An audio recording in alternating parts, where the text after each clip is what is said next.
રાજકોટમાં city bus અકસ્માત કેસમાં કોંગ્રેસનો વિરોધ। રાજકોટ શહેર કોંગ્રેસના નેતાઓએ મનપા કમિશનરનો ઘેરાવ કર્યો।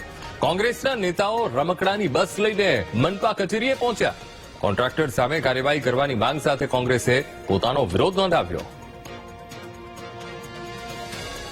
આજે એક અમને આવેદન આવ્યું છે એ કોઈ સિટી બસ બંધ સિટી બસોની સેવા તત્કાલીન શરૂ કરવા અને જુલાઈ 22 થી જે કોન્ટ્રાક્ટ બાદ અપાયેલી નોટિસોને દંડ જાહેર કરવા બાબતે બેઝિકલી અમુક બસોમાં કદાચ આ ગરમીના કારણે જે નથી ચાલી કે એવી કોઈ કમ્પ્લેન્ટ્સ છે।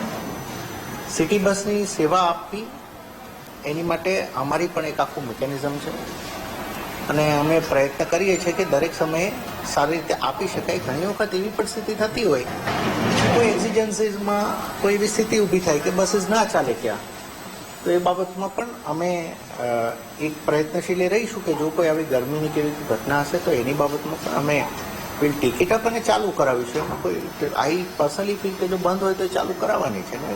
રાજકોટ મહાનગરપાલિકા કોંગ્રેસ અત્યારે આશ્ચર્યજનક કાર્યક્રમ, આ દ્રશ્યો છે, સિટી બસ લઈને અત્યારે પહોંચ્યા છે। આ દ્રશ્યો છે અત્યારે અતુલભાઈ, સિટી બસ લઈને અમે સાહેબને સિટી બસ દેવા આપી આવ્યા છીએ કે આ બસ આ દ્રશ્યો છે કે અત્યારે આ દ્રશ્યો જોઈ શકો છો, જેટલા સિટી બસ લઈને અત્યારે કોંગ્રેસના નેતાઓ પહોંચ્યા છે ને અત્યારે મહાનગરપાલિકાના કમિશનરને તેઓ આપી રહ્યા છે। સિટી બસ લઈને તેઓ વિરોધ નોંધાવી રહ્યા છે અને પોલીસે અત્યારે આ સિટી બસ છે તે અત્યારે કબજે લીધી છે। આ દ્રશ્યો છે અત્યારે કોંગ્રેસ છે તે હલ્લાબોલ કરી રહ્યું છે ને રાજકોટ મહાનગરપાલિકાના કમિશનર સહિતના આ દ્રશ્યો છે અત્યારે સિટી બસ લઈને અત્યારે જેટના અત્યારે ધક્કામુક્કી થયા તે મહાનગરપાલિકાના કમિશનરની કચેરીમાં થઈ રહી છે।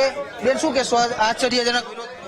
આ તમે જોવો છો અત્યારે તો આપણે કાયદેસર કે અમે એક બસ બતાવી અને એક રમકડાની બસ બતાવી અને સાહેબને કોંગ્રેસ દ્વારા વિરોધ કરવા માંગી છે અને દેખાડવા માંગી છે, તો એની જગ્યાએ અત્યારે આપણે તમે પ્રેસ મીડિયાના માધ્યમથી જોઈ શકો છો। ચોક્કસ અતુલભાઈ આપણી સાથે। અતુલભાઈ, શું વિરોધ? અમારો સિટી બસ બાબતે વિરોધ હતો। મ્યુનિસિપલ કમિશનરને અમે સિટી બસ દેવા આવ્યા હતા, વાત પણ સાંભળવા નથી। અગાઉનો અમારો પ્રશ્ન છે કે જે કંપની તમે કોઈ કયો કારણસર પગલા લેવામાં નથી આવ્યા, આજ સુધી પગલા નથી, એની સામે કડકમાં કડક પગલા લ્યો, અમારી કોંગ્રેસ પક્ષની માંગણી છે। ચોક્કસથી આ દ્રશ્યો છે, કોંગ્રેસના નેતાઓ અત્યારે આ વિરોધ પ્રદર્શન છે તે કરી રહ્યા છે અને સિટી બસ છે તે લઈને આવ્યા છે। આ દ્રશ્યો છે રમકડાની જે સિટી બસો લઈને આવ્યા છે તે દ્રશ્યો હું આપને દેખાડી રહ્યું છું। રાજકોટ મહાનગરપાલિકાના કમિશનરની અત્યારે ચેમ્બરમાં કોંગ્રેસ દ્વારા હલ્લાબોલ કરવામાં આવ્યું છે અને અત્યારે વિરોધ પ્રદર્શન છે તે સિટી બસ મામલે કરવામાં આવ્યું છે। 4 લોકોના મૃત્યુ નિપજી ચૂક્યા છે, છતાં પણ હજુ સુધી કોઈ કાર્યવાહી નહીં, તેને લઈને અનેક સવાલો છે તે ઉઠી રહ્યા છે અને કોંગ્રેસે આજે વિરોધ છે તે નોંધાવ્યો છે। કેમેરામેન જુનેદ જપાઈ સાથે સની મેળ, વીટીવી ન્યૂઝ, રાજકોટ।